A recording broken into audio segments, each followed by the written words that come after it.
Hey, it is your girl Ashley Alexander with a very special series for you. I'm so excited. I got some of the best tour professionals in the entertainment industry to sit down and have a chat with me. We talk on all different kinds of things. We tell stories. We get honest.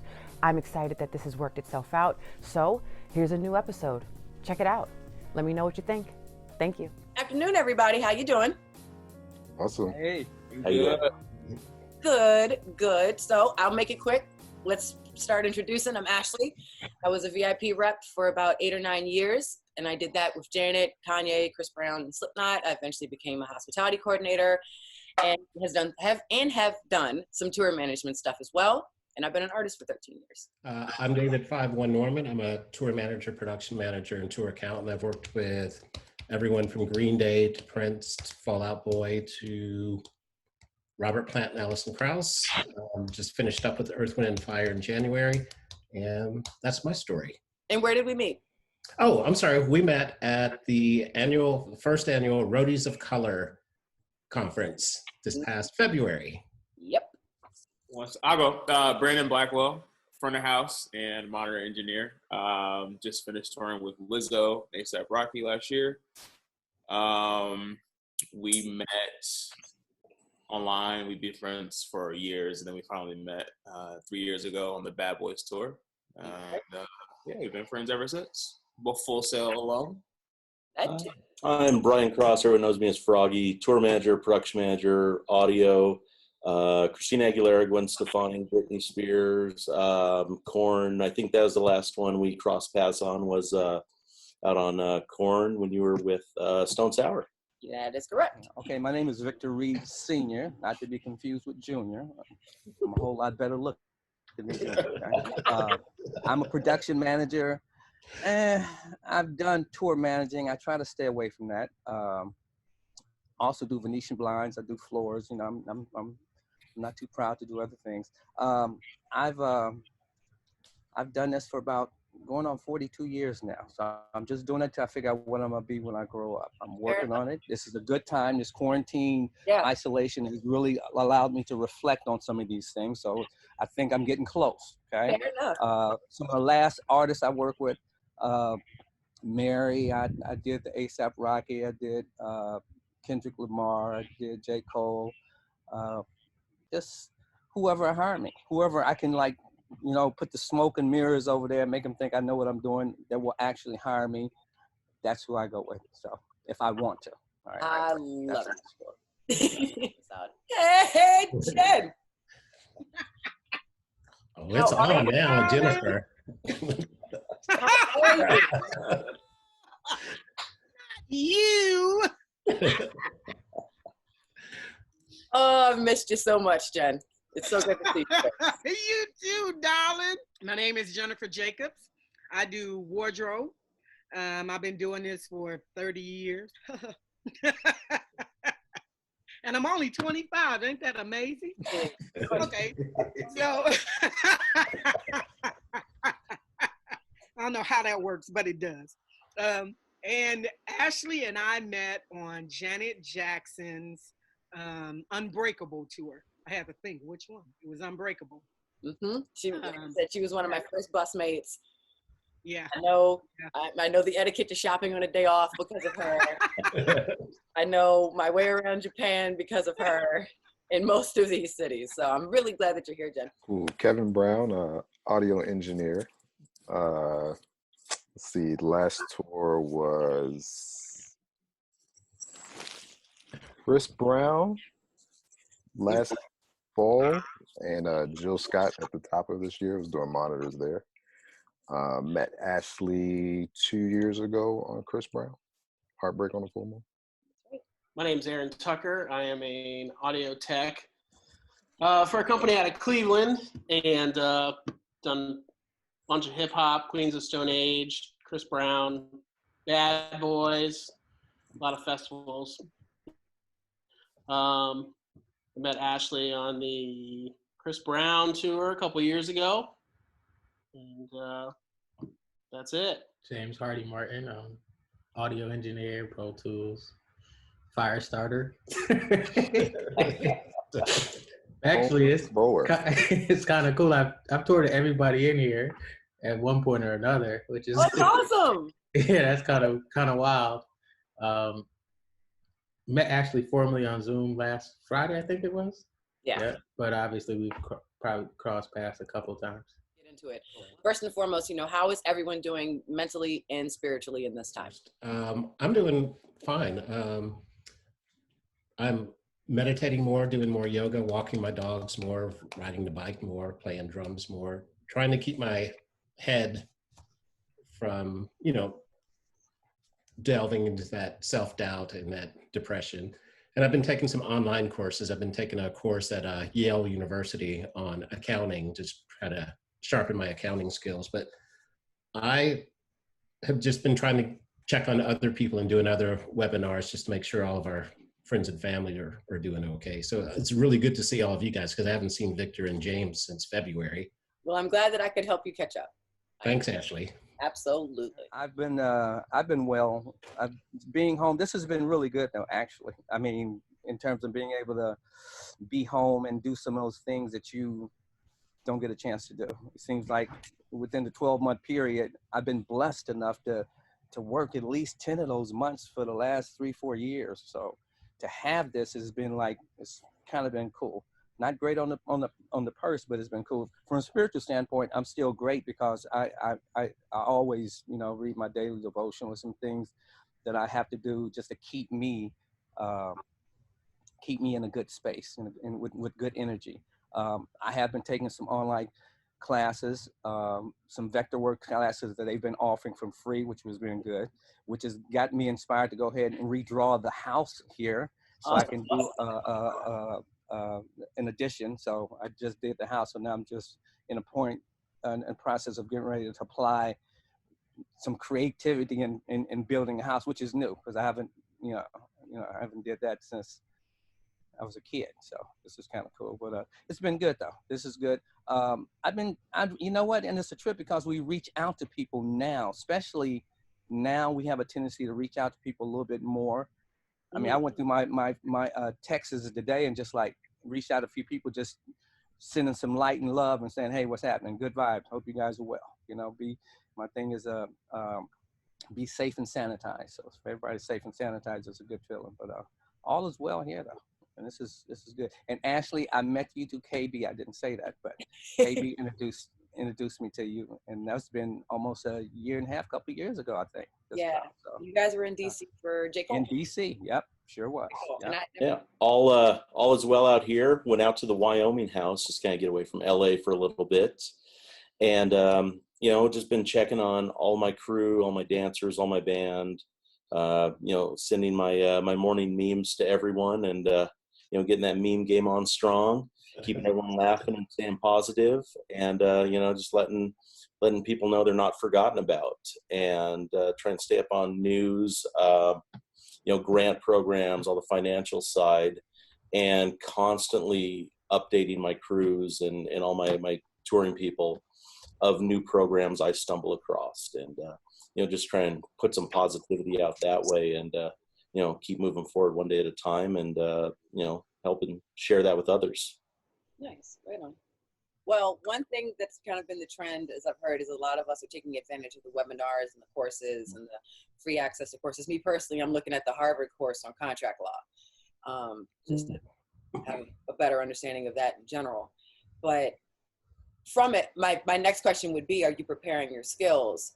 And also because I have specifically people who work with technology, I'm curious, because I wouldn't think to ask, are there things that have like upgraded tech on consoles or on software in this time?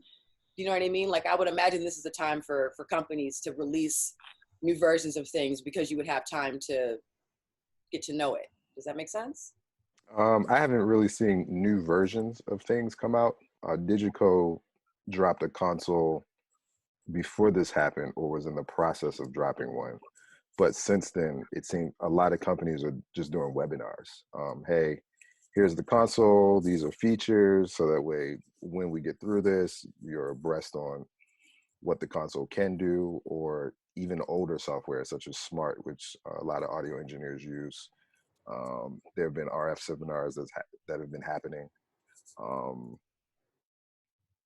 Yeah, just really seminars on sharpening up tools that we've already had, that we don't really get the time to dive into. We normally learn them while we're working, and we learn specific aspects to do our job, and we don't really stretch, that particular piece of software. I know on the production tour management side, there's been a whole lot of webinars that I've been catching up on, with settlement and just budgeting and a lot of the stuff that you don't get a lot of time to ask or really get hands-on experience in the midst of on the road without it being on the line if you really fudge up, So I've been taking advantage of those, having done a tour manager gig. There's just gaps and things I understood from doing hospitality and budgeting and just advancing and stuff like that. But it's interesting to know the other side of the coin, like the deal memo and the settlement, just filling in those gaps. So I've just been trying to figure that out, One thing I do want to ask everyone, because I'm curious, I've learned in all of these interviews, all of our start of the quarantine or stay-at-home orders are different in the cities and states that we're in. In this episode, I think we're actually really, really spread out by state, which I'm really tickled by. We'll get to that later. But how long have you really been social distancing? I'm at about, really, in a real way, grocery store back home is really all it's been for about a month and a half, really. I've been home since January, so I think I've left the house maybe 4 times since January.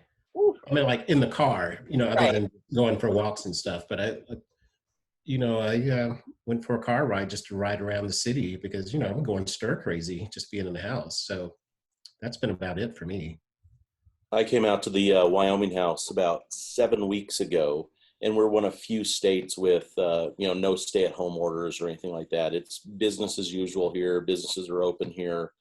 Our population density is approximately 1 person per 6 miles in this state. Right. We're the big landmass, least populated in the state, and it's pretty business as normal here, which is good for these small communities that really rely on that local economy to support themselves.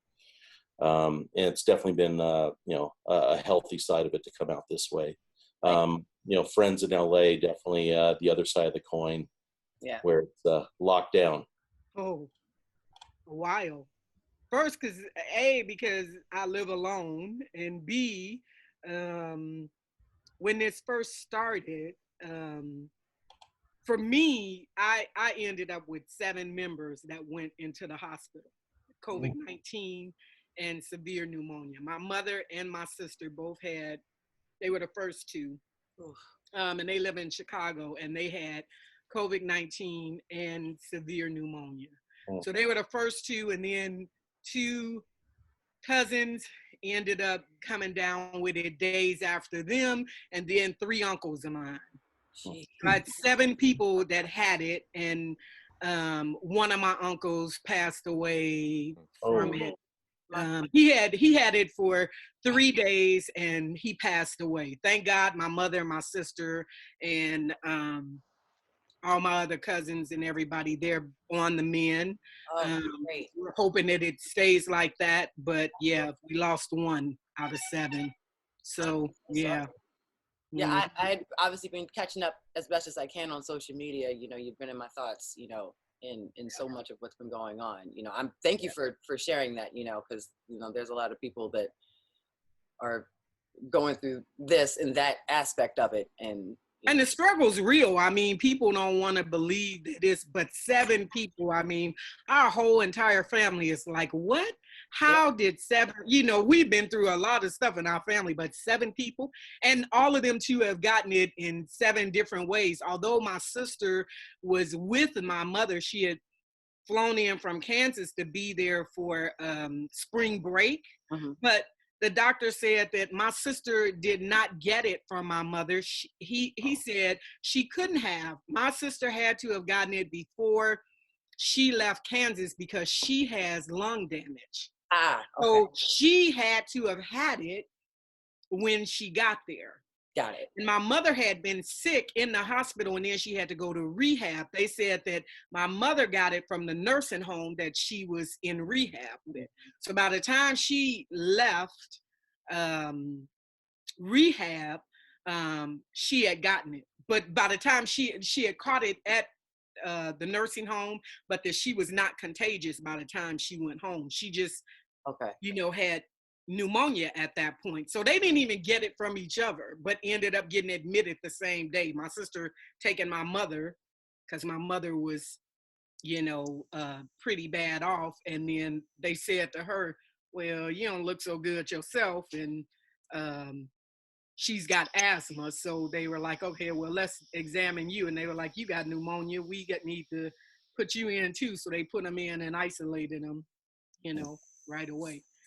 But crazy. It's an absolute blessing, though, that, your other family members are on the mend. I mean, I know a lot of us, our social media has probably been a lot to scroll through, Yeah. By extension of just knowing one person and what's going on, in their life. And with that, I guess the best way or topic to lead into is one of the biggest parts of what we do is travel, whether that's flying or by bus. Specifically, let me ask first, when we get back to a space where we're really good to go, are you comfortable flying domestically and internationally? We all have, been on planes, trains, and automobiles. And so we naturally, I think a lot of us in the industry take precautions just because we do it so much, I think we'll probably end up taking more precautions than we did before, I mean, I used to wipe down tables and everything when I used to fly. And it's gonna be a new normal for real going back. Really. And I mean, just think about buses. I mean, that's why the buses were always cold. That's why, because you didn't want to, one person get sick and then you got a domino theory, they all fall down. So yeah, it's gonna be super interesting. Have you seen JetBlue today announce that they're going to start requiring all passengers to wear a mask? Yeah, I saw that From today. the check-in all the way through TSA, all the way to being on the flight. And I've also read that a lot of airlines are going to eliminate the middle seats. Yes. Distance between people. So another thing is Beat the Street has their, the European bus company now has a US division where they have a double decker where you can get 16 people on the bus now. So bad timing with that happening. Right. You really mean 8, right? Huh? Yeah. Not 16. No, 12 splitting. That's yeah, right, exactly. There's a double decker like over in Europe, so you can get more. I mean, like before all this happened, you can get more crew members on a bus, which would help you, you budget wise. But I just think that now it's just bad timing on their part because no one's going to want to have 16 people on the bus now. Absolutely not. I didn't want to have 16 before this. You didn't want one in the beginning, and now you definitely don't want 16. I know on the hospitality side of things, I've been, like I said, as these interviews have gone on, there's been things that I wasn't thinking about that people have, enlightened me to and just what their concerns are and stuff like that. LaShawn, a wonderful bus driver, was in one of these interviews as well. And she was saying something, it's simple in her own answer. She was like, we got to wipe down the keypads. We got to wipe down the buttons for the doors. Like that little thing wasn't what I was thinking about. And then from it, the next day I was like, oh man, when I do after show my runners, I can't let my runners go on the buses and drop it off for me now. Like I can't unlock, let you on and go now. I have to separate truly after show in a real way. I have to probably go physically, maybe pick it up or be more detailed with the runners and picking up the food to guarantee that it's already split up, organized. However, it's been interesting, the thoughts that play a bit more into the bus because it plays into the thought of, when we come back on the road, there's the potential, of doing fly dates. Mm-hmm. And then what that relationship plays for the drivers, you know what I mean? If it ends out that a lot of us really end up doing fly dates to shows. But I think more than that, now it's kind of come out that I think maybe the mayor of LA and the mayor of New York have kind of really spoken on not trying to have shows there. Much like, they've kind of set a timeline for themselves in a real way. Yeah. So in my mind, I'm just always thinking about routing because I now just see the gaps. You know what I mean? Now, Froggy, I know you do a lot of residencies. Yeah. What do you think? Do you think that'll be an evolution of maybe what's to come on a touring concept? Yeah, we've had a bunch of meetings over the last couple of weeks in regards to how we proceed. One thing I'm implementing on a lot of my shows is I'm bringing on a safety officer. And that person's sole job is to stay up to date on CDC policy, you know, any change, anything like that, and implement that and be my 100%, you know, policeman on the ground. One-way traffic in and out of venues, sanitation, hand washing, contact, you know, all of the policies that a lot of people will be learning for the first time. And, you know, just making sure, you know, we're actively policing that and implementing that. And with the residencies, you know, we're not moving every day. So we have a little more control on this. We're not getting, you know, new batch of stagehands every day. You know, we have our labor in, our labor out over the course of, you know, 4 to 5 weeks. So it's a little easier, you know, venue situation to implement a new policy like this at, and really test the waters before we, you know, hit the road with some other projects and, you know, start throwing buses, planes, trains, automobiles into the mix. So I think the residency thing hopefully will be the first thing to kind of kick back off and, you know, get some new safety procedures implemented on before we roll into the full-on touring world again. I'd had a question I wanted to direct to the PMs and TMs in the room. What was her name? LaShawn the other day? Was that the bus driver? Yeah. She had mentioned she was nervous that people wouldn't be on the bus as much. But now that I'm thinking of it, it seems that traveling by bus would be safer. So I guess my question for PMs is, in the season that we're in, do you think it'll be something where you'll start looking for more local crews? That way you can put 8 to 10 people on a bus, get to where you need to go, you know who's who, they haven't been in the airport, and then you take them back home to the same city.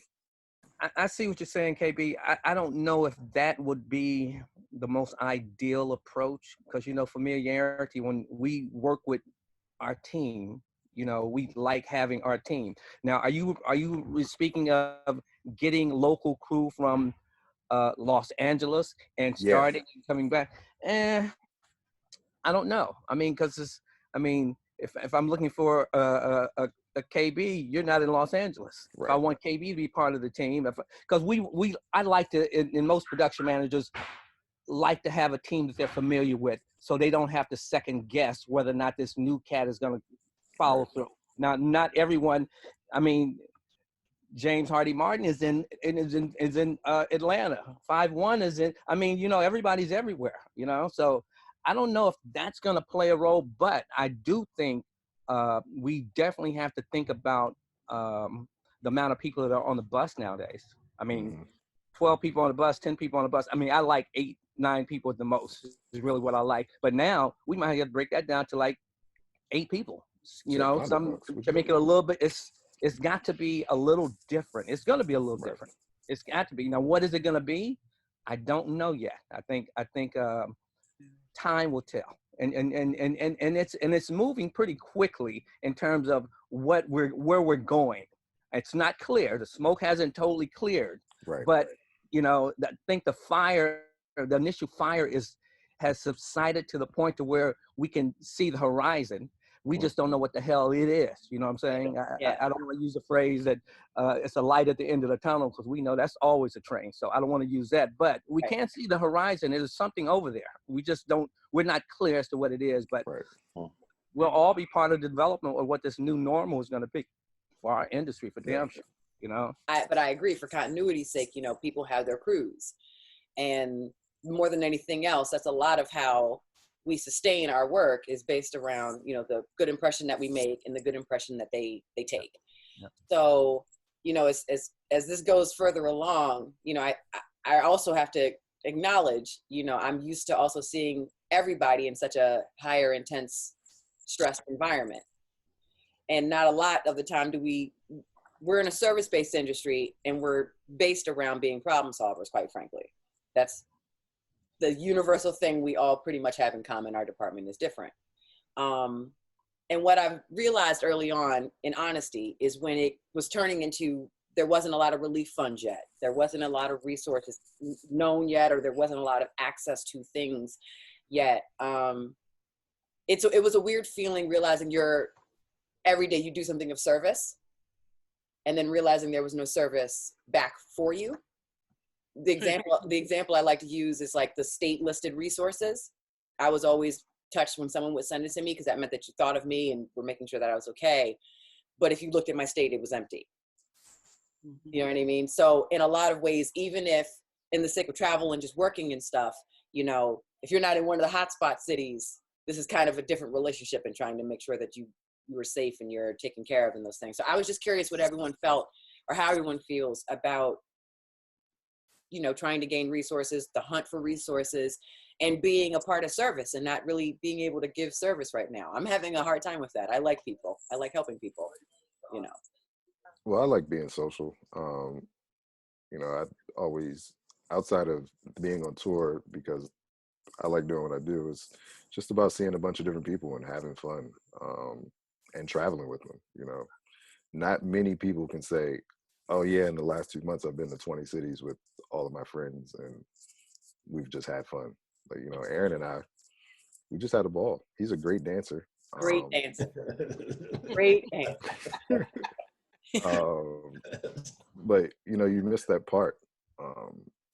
Just hanging out, the hang. You know, that's what we all learn from touring. It's really about the hang. If you don't like people, like, you know, the gig is not fun if you do not get along. Yep. True. One thing that's been said in some previous episodes is like, you know, the thought that a lot of us are going to be a lot more appreciative of each other when we come back, and a lot more helpful to one another. I'm personally, being the hospitality person in this conversation, I do find it interesting that I know more of you individually in a way based around friendship and something else in comparison to people really knowing each other. Now, this is probably one of the ones I was most excited about because this episode had, I mean, if you tabulate the amount of years total with all of us of how long we've toured, it is a beautiful amount of touring experience in this room, quite frankly. And from that, I kind of have a question for 5-1 and Victor and Jen and Froggy specifically. You know, you all have seen the evolution of this in a really different way. Just the construct of touring, the protocol of just, you know, security, you know, the technology of it all. And now that have you ever had a halt like this? I mean, you've done this for a good duration of time, and this is the first time I've ever heard of it this way. How do you feel about that? Because quite frankly, you all are the proof in my world that touring doesn't end. I've never seen anything like this in our industry. Not anything. For me, especially doing wardrobe and dressing people, it's gonna be quite interesting. Yeah. Quite interesting coming back and, you know, on that end of, you know, I'm used to, you know, I'm dressing 10 dancers, I'm dressing, you know, an artist or, you know, and yeah, what is that going to be like? That is going to be a whole different animal for sure about what, you know, I mean, I and the other wardrobe people, I mean, we always take, you know, precautions because, you know, you're dealing with people's clothes and sweat and, you know, different things like that. So you do certain things. I'm like, okay, for those that weren't doing that correctly and now you're going to have to do even extra things as well. It's going to be, yeah, it's going to be one for the books for real. Seriously trying to figure out what to do. And our industry has never had anything like this just come to a halt in 30 years. Never. Just stop dead, nothing. You know, I'm surprised because for me, not only touring, but, you know, working on TV and film and commercials when I'm here in LA, for that to shut down, for touring to shut down, for all my weddings to go away, all of the prom dresses, that I lost 3 industries in one shot. Yeah. 3 gone, just disappeared. You know, there's never been, you know, in the history of my career that I could not make money one way or the other. But for all of them to shut down is insane. With touring, you know, I'm always thinking about people in the sake of, you know, we're so used to traveling and not really being stationary, let alone stagnant. Mhm. Yeah. A question that's been said to me a lot is, when are any of us really home in April? That transition in and of itself individually before the joke that a friend of mine had said, I had asked him how he was doing and how his family was, and he was like, I just met my kids. You know what I mean? And he was pure with that. Like, I just met them. Like, and those, I think, explorations are what's kind of happening. I mean, I've been gone, longer than I've realized, but in the bigger picture, I haven't toured as long as others. So, like 5-1 and Vic, I know Vic, you were saying and Dave, you were enjoying this time. But how are you feeling about that? Because you guys are really on the go and really out all year long, I've kind of enjoyed being home because I'm never home really. It's different for sure. I've had a drum set in my shed in the backyard. I've been out there killing it recently. Nice. I've never had a chance. It's nice to sit down and watch Netflix. I've never had a chance to watch Netflix. I caught up on Game of Thrones, finally. And reading, just sitting down and reading a book, because on tour you really don't have a whole lot of time to do any of that. So it's just been I've kind of enjoyed it in a way, but now I'm starting to get at that point of like, all right, I need to do something. I'm starting to run out of stuff to do. I start my to-do list every day in the morning, and by 1 o'clock, it's like, okay, so I've got 2 things left on my to-do list. So maybe I'll go eat again. Yeah. Right. But the other good thing about being home is I've actually lost almost 30 pounds since I've been home since January, just because I'm more active. I don't have catering around all day to go pick. Yeah. Or have Jennifer out there annoying me on the road to go eat catering again. My favorite part of your day, David. It was the favorite part of your day. I did a bit more of the opposite, in the essence of I ate a whole bunch when I got back, because I've also come to realize how much I walk around. And then another tour person had said, we walk around, 4 to 6 miles a day, really. Vic, like I said, you're the vet in my world. So You know what? I'm gonna tell you something. At the end of a long run of a good full year, it takes me about a couple of weeks to like just go, I don't want to do nothing. Okay, I'm just gonna sit and just decompress and just like, I'm not reading no emails. I'm not doing anything. Okay, I passed that. Okay, so all right, I went through that. But you know what? I don't have that anxiety like, okay, I got to because I know the reality is there is nothing. So I'm one of the, you know what? I like to know a little bit about what everybody does. I mean, I did wardrobe. That was my first gig. I did hospitality and wardrobe and valet. Okay, I was the guy going getting hamburgers in the middle of the night in Peoria, Illinois. Okay, at 2 o'clock. Okay, so I've done all of that. So, and I'm saying all that to say this: I picked up my computer and started and hooked up my little studio again, James. I got my little things happening. I came and got on the computer and started working on my my Vectorworks skills and getting my drawings together. And I mean, I find things to do. Hell, I didn't build a garden. I haven't did a garden since I was in junior high school. A garden, where I'm actually building and just cultivating. So it's things that I'm doing to keep me at a cool spot. Because you know what? Listen, it's gonna be okay. It's gonna be whatever it's gonna be fine. One thing I learned, and those who know me, I walked away from this business for like about 10 years. Oh, wow. And I walked away from at a very high level, Earth, Wind and Fire, Cash Money, Jay-Z, Heart, all this stuff, and said, I don't want to do this anymore. I just walked away. Everybody thought I was crazy. But when I did that, I needed it for myself. Okay. I needed to find some peace within myself. And I'm gonna always make money. I'm always work because I'm a worker. So I'm gonna do that. But I went from that 6-figure kind of cat to barely making 20, 30,000 with a regular job. So this is what I tell people all the time. I ask you, especially young cats, how long does it take to put up a show? The cats go, it's gonna take 8 hours. No. Well, it should take about, no. Well, what is it gonna take? Well, how much time do we have? If we got 5 hours, guess what? It'll go up in 5 hours. If we got 8 hours, we'll milk the whole 8 hours. So this time that we have now, I'm taking advantage of it because it can go at any time, and I'll be back on that damn treadmill. And you know, once we get there, guys, we're there. We're there until we decide we want. And I'm at a point in my life where I'm gonna pick and choose what I want to do. If I don't want to do it, I ain't doing it for the money. I'm gonna do it because cats that I like to work with are there or whatever. It's a good opportunity, it's a good vibe, and if it's not, it's not. So I know I went all the way around the earth to answer your question, but I'm doing fine. I'm doing okay, and it's gonna be all right when we get back to whatever this new norm is gonna be. It's gonna be just fine.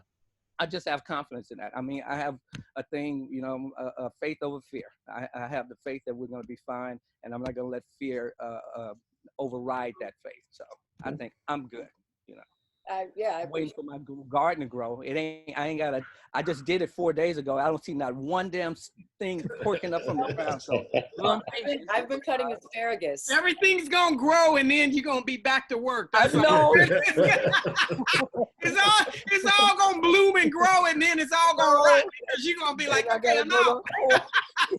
I have a lot of family members that travel. I've also have, you know, a family member that toured for over 10 or 15 years. And so I've had the fortune of getting a lot of heads up before with things before I toured. Right. My first tour postponed. So my relationship with fear, my relationship with concern is very different. So when this came along, I wasn't as freaked out as I thought I was going to be. Right. And then I realized, okay, I'm the strong friend to a lot of other people. So let me call everybody else because I know that there's other people that are having a go with it. But to get Froggy, I do have a question because you're in Wyoming. And look, and not to, of course, you give me all the Kanye jokes that I toured with Kanye, but you know, I do find it funny. He's your neighbor now. And up the road, like hilarious. Got a message from up there last night. So, but for you being up, you know, up there, especially in just this open kind of space, I know I've, you know, followed you social media wise, so I know what your hobbies are, your interests and that kind of thing. How has this been for you? Because you're in a very different type of isolation, you know, by choice, if you will. Yeah. I've been practicing social distancing for over 4 decades up here. So coming back was, you know, it was nice. I'd actually planned on being at the Wyoming House in April anyway, right before going back into a residency for the rest of the summer and then into summer festivals. It's been good up here. It's been very peaceful. Just not waking up to that 300 emails in your inbox and that worry of like, what fire am I putting out today? And who doesn't know how to read their emails or who's changing flights today, who needs this today. After about day 3 or 4, when I woke up, you know, and realized, well, okay, it does still work. It's just, you know, there's nothing coming in. This is kind of nice. This is peaceful, you know? Yeah. And have since gotten used to that. Anyone that's toured with me knows if you sit down to dinner or drinks with me or anything, I spend probably 90% of the time like this. And it's been very nice being able to, you know, turn this off for a little bit and live in the outside world. And work on that side. It's been absolutely peaceful. You know, I think what you said, you know, faith over fear. That is the put in a very long time. And I think if more people embrace that, you know, the worries, the stress, the all of that side of it could subside a little bit. Okay.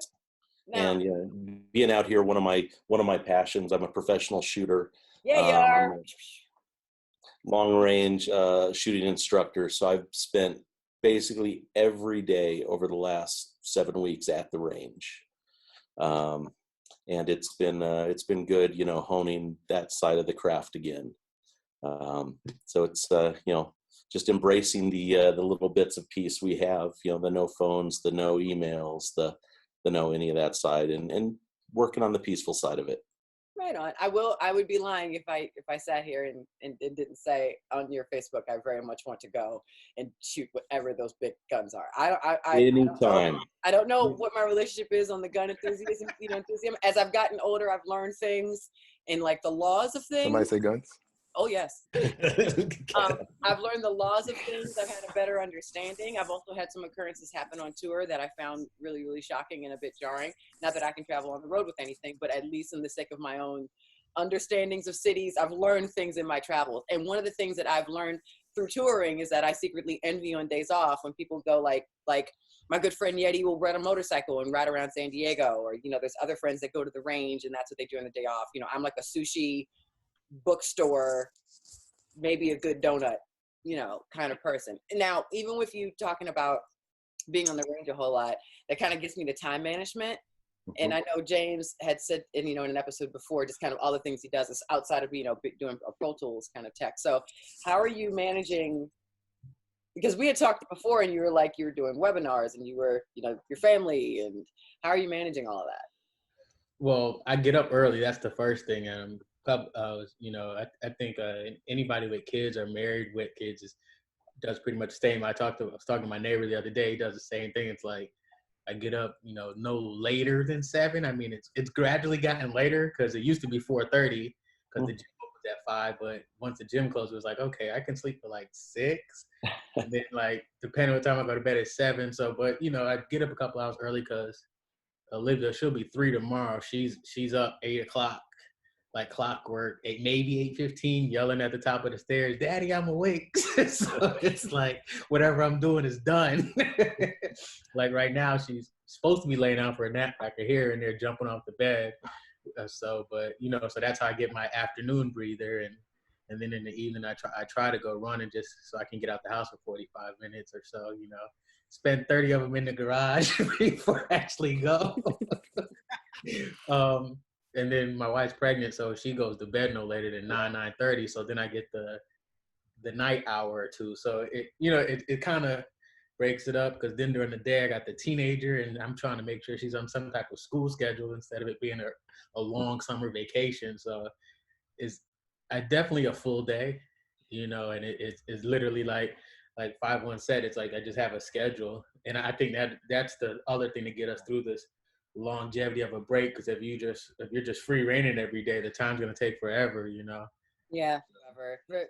Aaron, I'm always curious because I know you as one of the first people up, man. No question, out there. So how has the time management been for you at home and everything else? I'm on a crazy sleep schedule now. It won't work when we go back to work, but right. It's probably about 9 o'clock. I get up now and go to bed at like 11 or midnight or so, but it's the times, take advantage of the sleep, I guess. I don't know. Just I know specifically, for a lot of the tech folk in the room, and Jen included, what you guys do is really a lot more hands-on. And a friend of mine, another tour friend, had said to me, he was like, yeah, all these courses are great and all, but I want to touch stuff and I want to lift, and so Aaron, how's that been for you? You know what I mean? Outside of just the time management scheduling. Some of it's been hard. You can only watch people talk about equipment for so much before you're over it. Yeah. But if you don't come out of this with sharper skills, like you did yourself a disservice. Hopefully everyone's just kind of taking advantage of whatever tools that are out there, whether it's webinars or whatever you can find to pick up something to improve yourself. Another question that's kind of been swirling around in these interviews that I want to ask you guys is our relationships, not only with each other on tours, our appreciation, our graciousness and helpfulness, hopefully with each other when we come back. We're very consumed in what our day is and what we have to do to get our part of this ball rolling. You know what I mean? And a lot of times we're very tunnel vision. This is what our day is. This is what we have to do. If you see someone that needs help, you help them real quick, get back to what you're doing. how do you think the relationship with the artist and us will be? Not saying be friends, not saying some highly engaging relationship, but you know, sometimes I pay attention to remembering the artist I toured with that said thank you or saw me. And I acknowledge the ones that didn't. No harm, no foul. You know what I mean? But I'm curious if this changes for them. You know, do you think that relationship will change too? And like I said, I have some tour manager, production managers here who really have a closer relationship with people. But I'm just curious. And even for Jen, you know, you're in those intimate moments. You know, you get Janet at the best time. A lot of people, you know. So I just wanted to ask around what you all feel about that, or what do you think will come from that?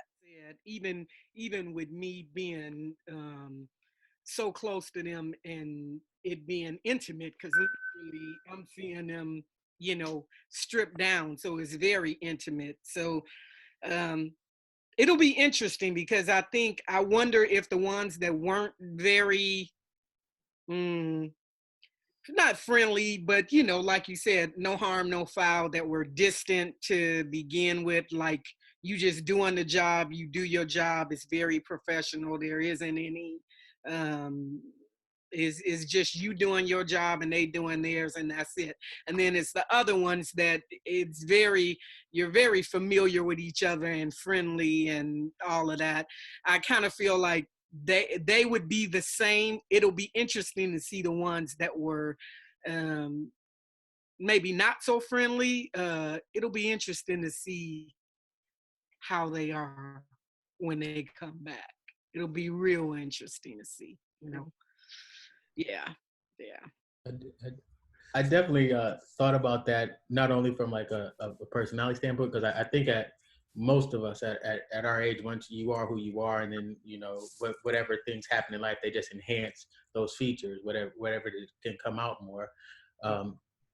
I feel like sometimes artists may what am I trying to say? They may complain more, have they, like they always have, you know, or they're not in touch with reality is what I'm trying to say. Yeah. And I feel like this situation can either bring them a little bit back to reality, or it'll just be more of a, you know, like a separation thing. Yeah. Yep. That's what I'm saying. It could be, you know, the ones that were distant to begin with, it'll just bring out more of that for them. You know, it's going to be interesting to see. It'll be real interesting to see. I think the production managers are going to have some of the hardest times, because I know the first thing out of their aspect is going to be the financial side. You know, how we're all trying to figure. So I was saying I thought of this immediately, since I know our business will be one of the last people back up, and the margins will be a lot smaller. I feel like the production manager is going to have the hardest time with artists, because, you know, they're going to have to cut their number down, and then that's going to, quote unquote, kind of trickle down to where they're going to want us to cut our numbers down. And it's not like we as sound companies, engineers, wardrobe and all that, we're making a killing in what we're doing, you know?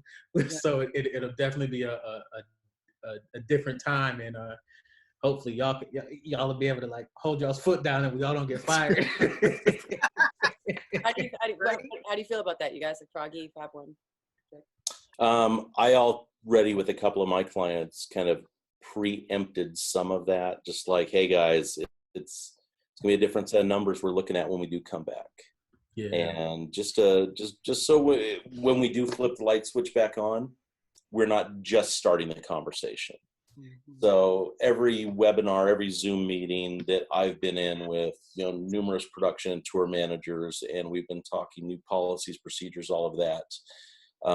As soon as, you know, we've kind of seen where the car's going down the road, I've hit my business managements. I've hit my managements with a, you know, hey, looking forward, I just got a call with, you know, so-and-so and so-and-so and so-and-so. And it's looking like this is kind of where we're headed to keep stuff safe and moving forward and whatnot. You know, this is what we're looking at coming into the future. Just so it's not a absolute shock and surprise when that business manager sits down with the artist of like, well, here's the new set of numbers. You know, it's just, you know, I'd rather just baby step into it. And if I can start that right now with them, you know, and it's going to be interesting to see which clients are a little more appreciative of the people that have been working for them when we do come back to work. I've had clients that I haven't worked with in years, call me out of the blue just to check on me. Hey, how you doing? How's everything out there? And that was very refreshing and brought back great memories of like, what, that's why I always liked working with that band. So some of the other ones on the other side of the coin, it's going to be interesting to see, when we come back to work, what that's going to be like. Do you, Froggy and Victor, do you guys also think that because we may have to take less people on the road, that you're going to be hiring more people who do double or triple jobs like production manager / accountant or front of house, or someone like catering and merch, doing combo jobs just to kind of save on one extra hotel, extra salary, extra flights, extra hotel? Or do you just think it's still going to be business as usual when we go back out? And I don't think it'll ever be business as usual as we've known it to be. Now, what it's going to be for sure, we don't know, because a lot of and this is just my opinion, a lot of what we're going to re-enter into will be what we're thinking now is going to be very, very scaled down. I mean, I was talking with the Kendrick people, and we were already talking about, he likes to go big, and he was already talking about bringing it down to a more manageable production. Okay. So now all of that is just based on the premise that what's happening with the ticket buyers, they won't have the revenue to do that. So that's all this is based on. The cutting of fees and salaries and just scaling down is based on the forecast of just the economy, what it's going through, and people buying tickets, not having the money to buy tickets. So they're thinking they're going to scale it down. So yeah, that may take place, but we're a very resilient society, and this country is like, as well as the world, especially with entertainment, because look at it, we like the Teflon industry, okay, prior to this. We was immune to all of that. Recession, depressions, it didn't matter. When people was down, they wanted to go get entertained. I mean, it was like a prohibition, the bootleg. Okay, ain't nobody got no money, but they're gonna find something to get some moonshine. Okay, they wanted to do that, but this shut everything down. So we don't know how it's gonna rebound. It might rebound, and those, the stimulus may. I don't know. We don't know. But to answer your question, yes, I do think that it's going to. Well, I'm not sure. I think you said it 5. Well, I do think it's going to be, you have to show your skills. If you're just, being departmentalized as it wants, hell, I might have to do some wardrobe now. I might have to help with some damn, and I'm not beyond none of that, but I'm saying, yes, I will have to make sure, because everybody has a certain number that they'd like to bring home. In order to bring that number home, you might not be departmentalized or selective. Just, this is what I do, and this is all I do. I mean, James, you do wardrobe, not wardrobe. You do engineering as well as Pro Tools, as well as anybody, and you get bored when you're only doing one of them. You know what I'm saying? So we'd have to utilize that skill set. I mean, there's, we all just gonna have to step our game up, because what it'll do, it'll make us more valuable. Okay, right. It will increase our stock to make people looking, as opposed to looking over here with the one-trick pony. We're gonna look over here with the two-trick pony. Why not? Right. It only makes sense. Dex in another episode was talking about, people getting CPR first aid certifications, and that if more people on tours had gotten those certifications, it would greatly affect our tour insurance, and it would dictate a little bit of different conversations about crowd marshaling if people got those kind of certifications, to be able to be multifaceted and helping in other ways if you can't, get out there or have another person be there to attend. Now for Brandon and Kev specifically, doing front of house, and monitors are predominantly front of house. You two kind of have it in the bag. Either position you put you on, you're good. I guess the real question is do you feel like you're going to be good when we get back on the road due to your versatility with that? I mean, everyone knows me. I'm pretty quiet and humble guy when it comes to it, but like, I feel fine. Like, I feel like when we get back, those who were doing well, and those who were good people, the work will be there for us, and then it'll just trickle down to, unfortunately, the less fortunate people. And not to say that as in a cocky way, but if you, in the last episode or a couple episodes ago, I said my thing is to always just be nice and courteous to people. People remember that, and so when it's time to look for work or time to hire, people will remember that. Those people that I feel, and we've all had this, you get that random email, that text, like, hey, I need work. I'm like, whoa, like, let's start with how you're doing first. That personal connection is, I mean, I've had someone text me, and the first thing they said was my tour was canceled. And I was just like, I was upset, but I was like, I get, we're all in different places where how we feel about what's going on. And I'm like, well, my 2 tours canceled, but we just deal with it, how we deal with it. But for me, I think I'll be fine.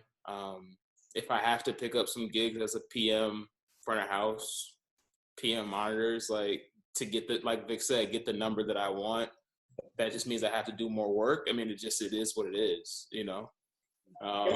One of the best things that's happened out of me doing the VIP thing was the evolution of being fortunate and having a PM put me on crew. It's one thing to work for a company and tour. It's another thing to be on crew, right? And this side of the fence is where I want to live forever, right? And I'm fortunate now that I think about it, doing tour manager stuff, in the versatility of that, because I never thought about it. If it really came to an emergency, I could do the hospitality and assist someone at the same time. Or I could, you know what I mean? Just because of people reaching out in those different ways and being like, oh, you're in town, or you're here, come help do this or do that.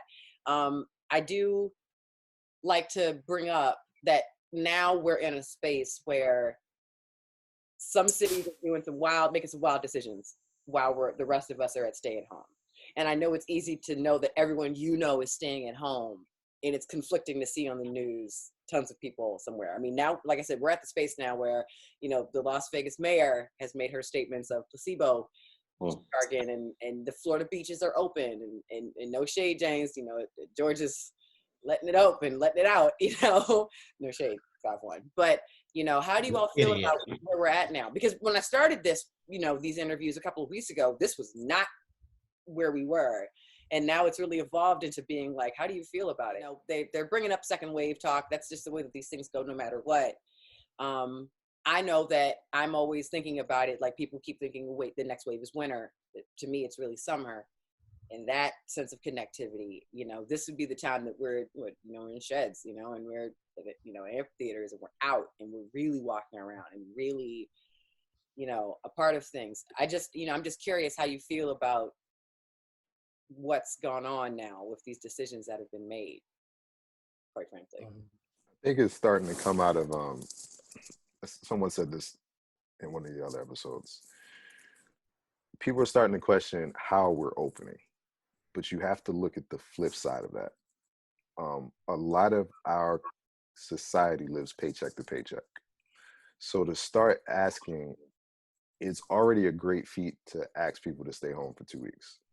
Right, that's 2 weeks worth of paychecks. Let's say you're a single mom or a single dad and you have kids to feed. Well, it's one thing to say, hey, we need you to stay home for 2 weeks. That's already taxing. But to go into 6 weeks and then 8 weeks, now you're in dire needs of not being able to feed kids. And I think it was maybe Zach Stansbury posted, it was a meme. Hey, there's a church gig paying $10K for a Sunday gig. Are you going? Well, someone's going to say yes, because at this point, they need the money. Like, they didn't have a savings to start. They've tapped out any bit of resources they had. Bills are still coming in. I mean, companies are starting to, take 20% off and maybe give you $120 off this bill. But, some people are just really in the space where they can't stay at home. Like, they'll be kicked out when we start back up because now I don't have money. If you're paying attention to the food industry, I think it may have been Purdue, just that, hey, at some point we're about to start running out of chicken and beef. They already closed down a food plant, so now there's no food being made. So then what do? Like it sends us kind of towards a depression. So I think they're trying to combat that and do it as safely as possible. You know, it's a double-edged sword. Do you open? You know, I don't think they should, but I don't think we can afford not to start and maybe just do it controlled. Opening beaches, I don't know if that's the right move. That's ridiculous. Look, them beaches are nasty and dirty and regularly. I'm like, people are peeing in them and they filthy and the sand is dirty. What in the hell are you doing on the beach in a pandemic? Right. I don't understand. I'm like, are you crazy? They nasty to begin with. Why? Where you going? Right. What you doing? Like I went to Wegmans earlier today, and so the protocol there now is you push your cart up, you dump everything, you get behind the cart, and then the cashier rings everything up, bags it, puts it in your cart. They push it forward, you come up to pay behind the glass, and then you walk out. Cool. So maybe if they wanted to start more employment, instead of having the cashiers overwork themselves, you know, hire bag boys or bag girls, politically correct, right?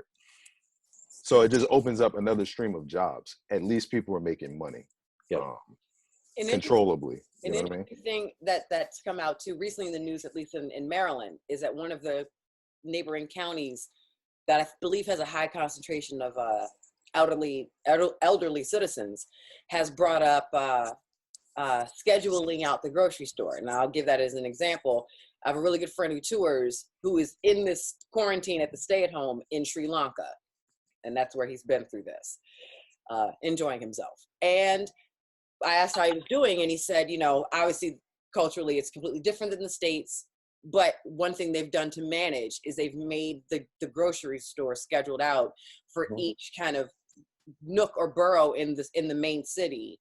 That one day a week is theirs. So his day is Sunday, and everyone from where he is goes on Sunday to try to combat high concentration. Actually have a count of, you know, potentially how many people are, you know, and I know as Americans, our freedom means more to us than anything else. And I get that across the board, right? We are angry if you tape up a playground. We're even more angry if you tell me I can't get a vaccine. We're not really satisfied often. So the thought I always think of is like one of the hot spots in my mind is, you know, the joke is now is like the parties at the grocery store. Because it's the one place everybody can get out of the house to get to. Like, you want me to go to the store? I'll go to the store. You know, I've literally said it that emphatic because my grandma was like, I need you to go. Yeah, that's fine. Yeah, let's go. Give me the keys. I want to feel the wind. It's fine. So I'm curious to see if the state of Maryland, this particular county, is going to do it. But I feel like the moment we try to really, even if we get back open, but still try to do something in a scheduling relationship, you know, like, your county has access to this rec center and this thing on this day, you know, almost like the bus stop. Like, this is where the bus picks you up and this is where the next one goes. How do you feel if that evolves or that even comes to happen? They've done it here with the grocery stores because they made it so that the morning hours are for the elderly.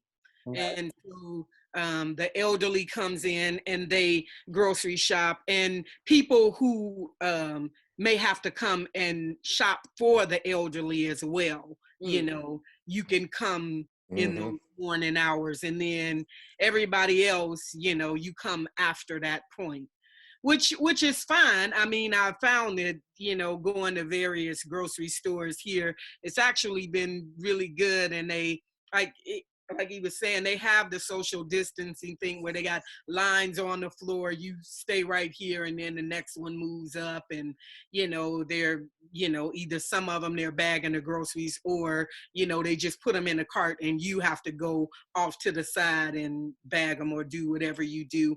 But it's been working pretty well. I haven't seen any fights or people it's interesting too, because at one grocery store, they limited like how many people were coming into the grocery store. So what they did was they had somebody wiping down the carts, right? That would give you a cart. They had wiped the cart down and they gave it to you.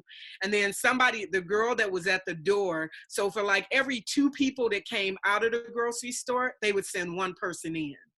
So it did, you know, the grocery store wasn't super crowded. And oddly enough, it went by really fast. I mean, because they had that system, it really went by really fast. And what was interesting is people, like if you were walking up and you were going to pick oranges or whatever, you know, you waited until the person got theirs and then you would move and then you'd go up and get yours. Not like, you know, before when, you know, it may be 3 or 4 people around all the oranges and picking them. But people have been really, I have to say, for the most part here, in the situations that I've been in, I haven't seen any fights or people just being stupid and, you know, irresponsible. And it seems to have worked. You know, in the beginning, people were like, "Oh, I want to, go at a certain time and why, you know," but you know, it did. It has. It's worked out well so far. Yeah. One thing on a separate topic, because in the news, this happened at this point. This happened yesterday. You know, now thanks to Music Cares, Live Nation's doing their Crew Relief Fund. Music Cares has been doing one as well. I've been really lucky. And as time goes by, the goal is for me to find other grants and resources and other things to share with everybody else, because I know that there's a very limited window in what we find, what we see, and the groups we're in to find, you know, other resources and content. One of the things that happened yesterday, actually, in the news is Live Nation, Saudi Arabia got a $500 million stake in Live Nation yesterday. Now, I just, in my mind, I'm assuming this is just, you know, stock stake in Live Nation. But I do think that's interesting because of how some of these companies, you know, some of these companies are getting SBA loans. Yeah. And some people are returning them. Some people aren't. Yeah. You know, and I don't know. What do you think about that? I mean, that's great for what that turns into for like the department that will be created for that region when this is done based on that company. But what do you think about that? Well, when the Saudis did that bought roughly 6% of the Live Nation stock, $500 million share. That actually drove the Live Nation stock up a few dollars. You know, I had bought at, I think it was like 35 and change a share. And we're now sitting at $40 today. Right. You know, they're investing in the future. They're playing the futures market on it. They know entertainment's coming back. They see that stock sitting at a fraction of what it's ever been. Right. Even Rapinoe, you know, he foregoed his salary and he put $1 million personally into Live Nation stock, knowing that it is going to return. And when entertainment does come back, you know, all those people that bought at, you know, $35, $40 a share, you know, you're going to see that, you know, do a couple splits. You're going to see it increase, you know, not tenfold, but you're going to make a big return on it. And that is a lot of faith into the resiliency of the entertainment business. People knowing it's going to come back. People knowing it's going to come back to the tune of, you know, I feel good putting $500 million into this because, you know, when people come back to life, they need joy in their lives. They need a release from you know, the stress, the pain, all that. And music's always been there to give that relief. So, you know, when I saw that big investment by the Saudis into Live Nation, it was a little glimmer of hope of like, you know, this industry is going to thrive. It's going to come back to the point people are, you know, able to invest into it and know that it is going to return. I cannot thank you all enough for being a part of this. I mean, it's not often that you could get 10 minutes with one of you in a hallway. So the fact that I got this much time to really communicate with you all and see where everyone stands and check on everyone really, really means a lot. So thank you for being a part. I used to have a podcast. One of the things that came from it was questions. As time has gone by, people have sent me questions to add to the pile. My pile has gotten huge over time. So everybody, please pick a color: orange, yellow, pink, and green. Favorite music service? Favorite what? Music service. Spotify. Yeah, I'm gonna have to say Spotify. I tried Tidal, it just it didn't sound good to me. Number one pet peeve on tour. Ooh. Man, the number one. Yeah. People who are late and people who are rude. Yeah. Yeah. People Yeah. coming to me and say that they have a problem. I can't stand it. Okay? Just don't. No. Yeah. People who don't make sure that their stuff is correct before coming to blame you about your stuff. Ah, Yeah. Yeah, probably. Right. Disrespecting somebody else's job, because all of our jobs go hand in hand. So don't be disrespectful because, you know, you don't know the struggles of somebody else's gig and what they doing. And, you know, don't put it down because one cannot happen without the other, you know. yeah. That's a pet peeve of mine, you know. Don't, yeah. My biggest pet peeve is take 2 towels. Only 2. And take your 2. Take your 2. So don't put 3 on the floor.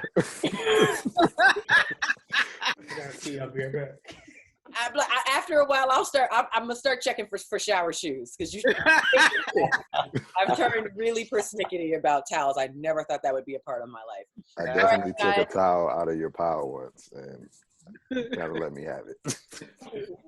Listen, and I never thought I would care about separate tongs in catering, like serving spoons and separate things and towels. But now everyone made me Hey, hostile. Kev. To the point now that I have to hide the towels, cover it with something from wardrobe. Hey, Kev, when you took that towel, did Ashley give you the look? Definitely. She said, "Where'd you get that towel from? Which pile?" I was like, that one? She's like, "You messing up my count." I'm so sorry. I'll go get you 2 more towels. For the house, every certain place, look in the rider, you guys got your certain amount of towels. Because I know this now because I can't play these games with wardrobe because those dancers need their 12 black, they need their 12 white. By the time we get to showers and we got openers, I'm very, very hostile. So Yeah. I'm very hostile. So I just found a big box in production labeled "not towels." I thought it was okay. Right. Right. See, I'm courteous to production. I'll slide you guys your bag. I know the drill. I know the trade. You guys take your towels and then everyone else is for themselves. Here, last thing before we go, can everyone please give an encouraging or uplifting statement to others in your field or things that you would like someone to hear? I have been consistently saying everyone is important and do not forget that. Check on your neighbors. If you see someone in need, help them out. Even if you are down to your last $5 or $6, you know, and say something nice to someone because nowadays people are needing that encouraging word. Yeah. That's what I say. Call and check on people because people don't call and check on people enough, you know. Yeah. Some people just need, you know, they just having a down day. It's just the, you know, and you call them up and have a conversation and they're like, wow, that made my day today. Just call and check up on people you haven't talked to in a while. Fair enough. You have the power to affect someone else's life. If you can put some positivity over to their world, they might be going through some stuff, and that one message or meme or phone call that could turn the day around. So don't forget about your fellow human. You know, life is full of seasons, and this too shall pass. That's just been mine. I mean, they said the other ones that I would say. With Jennifer, you know, Be original. Yeah, and the one I live by is a call is better than a text. You know, like, yeah. It's like I said last time, a text is super dry. When you can hear Well, and you don't know anybody. You can't hear the intent of the statement either. So it could be sarcastic. It could be mean. It could be. You can interpret it any way you want to because you can't. There's no tone in it, right? Yeah. There's no tone in it. So, you know, yeah. I'm a big FaceTime phone call person. Yeah. The enunciation and the tone matters a whole lot. Absolutely. I can absorb a lot. I'm learning that more living with my fiance now. Like, Congrats. us being in front of each other, communicating is completely different than when we were. I was on the East Coast and she was on the West Coast, and we're just texting. I'm like, oh, when you say all right, you don't really necessarily mean like, hey, can you spell it out? Okay, why? You in trouble. All right then. When you spell it out, I know what you mean instead of just the normal okay. I'm like, all right, you know, I got you. So, Aaron? Yeah, I think everyone kind of hit on it. Just, you know, we're all family. Just check on everybody that you can. You don't know what anyone else is going through. James? I'm just salty. Wyoming internet's better than the backwoods of Georgia. I'm the only one on it right now. I've been struggling. I was gonna say just, you know, like I mean, same thing you guys said, you know, and enjoy this time, because 6 months or a year from now when we're running with our heads cut off, we'll be like, man, I wish I had that time off again. Yeah. So just enjoy the moment. I was so And excited. say happy birthday. Happy birthday. Happy birthday. Happy birthday. Birthday. No. Victor, last but not least. You know what, guys, just continue to send out good energy to all those that are in need, for your friends, for your family, for your loved ones, and very much so the victims that are being hit by this really hard. We're blessed. Count our blessings. Okay, we are very blessed. The fact that we can sit here and do this right now is a blessing, and this is great energy with everybody in here. This is like, you know, it's like, so you know what, we give thanks. We have to give thanks about all the little things, and send good light and love to everybody. So that's my thoughts. Well, everybody stay safe, and obviously I'll see you back on the road. Thank you guys for being a part. It means a lot. This Thanks is for having fun. me. I'm glad you did it. Good seeing everyone.